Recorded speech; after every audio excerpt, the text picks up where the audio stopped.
গেলেন আচার্য পরম্পরায়। ঠাকুরের 81 বছর জীবন তিনি কর্মে সব মানুষকে দেখিয়ে দিলেন। তিনি বললেন, আমি যা করিনি কোনো মানুষকে সেটা বলিনি, যেটা আমি করে পেয়েছি সেটাই বললাম। এই কলিযুগের মানুষের জন্য তিনি বাঁচা বাড়ার জন্য পঞ্চনীতি নিয়ে এলেন। যজন যজন ইষ্টভীতি সস্তনী সদাচার। ইষ্টভীতি এই কলিযুগের মানুষের বাঁচা বাড়ার জন্য তিনি দিলেন। কোন মানুষ যদি প্রত্যুষে উঠে স্বয়ং ভগবানের কাছে ইষ্টের উদ্দেশ্যে তার ভরণ পোষণের জন্য অর্ঘ্য নিবেদন করে, তাহলে সারা দিনের দায়িত্ব তিনি নেন। এইরকমই একটা পরিবার, তারা ভিক্ষা করে খান স্বামী স্ত্রী। হঠাৎ করে মন জেগেছে যে ঠাকুরের দীক্ষা নিলে আমাদের হয়তো আর ভিক্ষাবৃত্তি করতে হবে না। তারা ঠাকুরের দীক্ষা নিয়ে ইষ্টভীতি শুরু করলো। 1 বছর কেটে গেল, কিন্তু তাদের কোনো আয় উন্নতি কিছু হলো না, সেই ভিক্ষাবৃত্তি করেই খেতে হয়। একদিন তারা মনে মনে ভাবছে, ঠাকুর বাড়ি যাব, ঠাকুরের কাছে গিয়ে আমাদের ইষ্টভীতির পয়সা ফেরত নিয়ে নেব। এই বলে তারা ঠাকুর বাড়ির উদ্দেশ্যে রওনা হলেন। ঠাকুর অন্তর্যামী থেকে ওদের ইষ্টভীতিটা ফেরত দিয়ে দেবে, আর যাবার সময় ওরা যেন আমার সঙ্গে দেখা করে যায়। তারা এলেন ঠাকুরের কাছে। ঠাকুর বললেন, ফিলান্থপি অফিসে যাও, তোমাদের টাকা রেডি আছে। চলে গেলেন তারা। সব কিছু বুঝে নেওয়ার পর বড়দা বললেন, ঠাকুরের সঙ্গে একবার দেখা করে যান, উনি আপনাদের দেখতে চেয়েছেন। তারা যখন এসছেন তখন আরেকবার ঠাকুরকে প্রণাম করে চলে যাচ্ছেন। ঠাকুর তখন বললেন, শোনো মা, তুমি যে পয়সাটা ফেরত নিয়ে যাচ্ছ, সামনে দোকান থেকে, মিষ্টির দোকান থেকে গিয়ে কিছু রুটি কিনে ওই কুকুরগুলোকে খাইয়ে তারপর তুমি যাবে বাড়ি। তারা যথারীতি ঠাকুরের শেষ কথাটা শুনে তারা মিষ্টির দোকানে গেল এবং রুটি কিনে কুকুরগুলোকে যখন ছুঁড়ে দিল, যতগুলো কুকুর ছিল সবগুলো কুকুর মারা গেল। পাড়া প্রতিবেশী যেসব লোক ছিল তারা বলল, আপনি কুকুরগুলোকে বিষ খাইয়ে মেরে দিলেন। তখন বললে যে আমি তো এই দোকান থেকে কিনেছি, ঠাকুর আমাকে বলেছেন। সবাই ঠাকুরের কাছে এলেন। ঠাকুর বললেন, শ্রীকৃষ্ণ গীতায় বলেছিলেন যে আমাকে যে না দিয়ে খায় সে চৌর্যবৃত্তি করে খায়। ঠাকুর বললেন, এ যুগে আমি ইষ্টভীতি এনেছি তোমার পাপটাকে হরণ করার জন্য। তুমি প্রত্যেক দিন যে পাপ করো জ্ঞানে অজ্ঞানে তোমরা কিন্তু বুঝতে পারো না, সেই পাপটাকে আমি নিজের মধ্যে হরণ করে নিই। আর এই পয়সা যদি তোমরা নিয়ে খেতে তাহলে তোমরাও মারা যেতে। পরম পিতার সাধ্য ছিল না তোমাদেরকে বাঁচায়। এই হচ্ছে তার লীলা। তিনি এ যুগে যে এনেছেন এই ইষ্টভীতি, কলিযুগের মানুষকে কিন্তু ইষ্টভীতি করতেই হবে। ভগবানের উদ্দেশ্যে ভোগ নিবেদন করতে হবে। আর তিনি যে আচার্য পরম্পরার মধ্যে জীবন্ত হয়ে আছেন, সেই আচার্য নির্দেশ ঠাকুর একদিন আক্ষেপ বলছেন, কেষ্টদা, এমন একটা দিন আসবে যেদিন পাথরের পেছনে মানুষ লুকিয়ে থাকবে। পাথর কথা বলবে, বলবো এই পাপিটাকে ধর, ও আমার পেছনে লুকিয়ে আছে। কেষ্টদা তখন ঠাকুরকে বলছেন, আমরা তাহলে বাঁচবো কিভাবে ঠাকুর?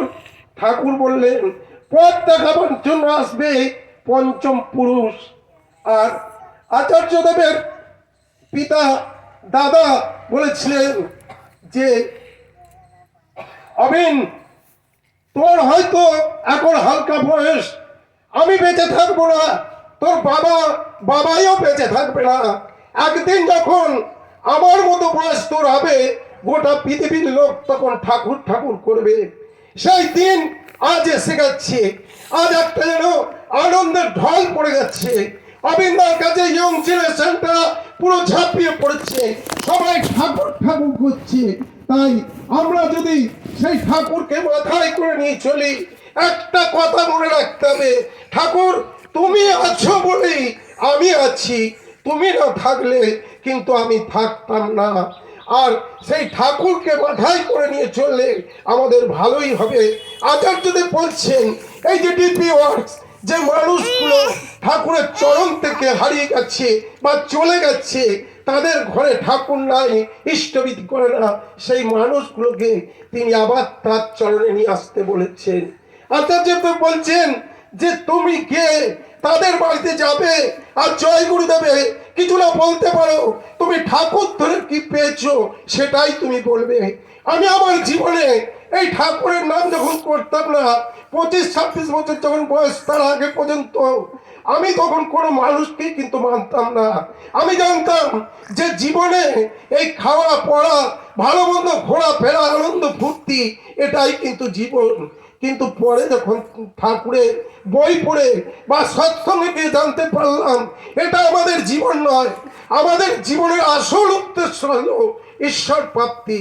ঠাকুর বললেন তুই পাপ তাপ যাই করিস, তুই আমার কাছে এসে অকপটে স্বীকার করে নে, আমি তোর সব পাপ আমি আমার নিজের মধ্যে নিয়ে নেব।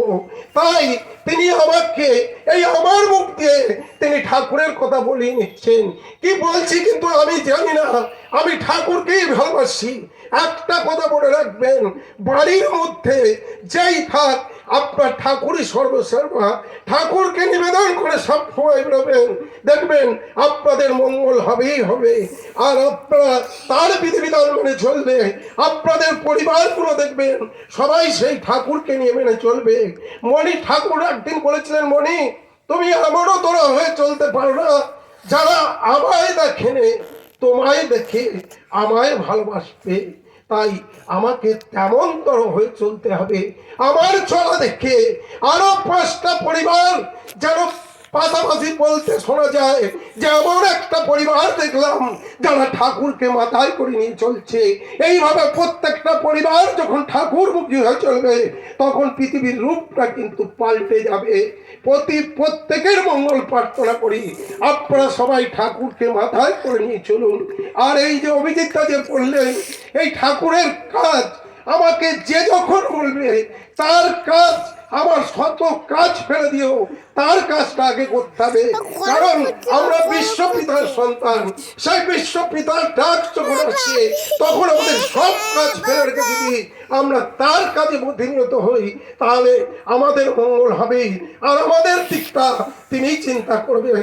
ঠাকুর বললেন যার ভাবটা সে ভাববে, তুমি ভাবছো, তুমি ভাবো তাকে, তাহলেই আমরা যদি সেই ঠাকুরকে ভাবি তিনি আমাদের ভাবনা ঠিক ভাববেন। প্রত্যেকের মঙ্গল প্রার্থনা করি, আপনারা ঠাকুরমুখী হয়ে চলুন। জয় গুরু।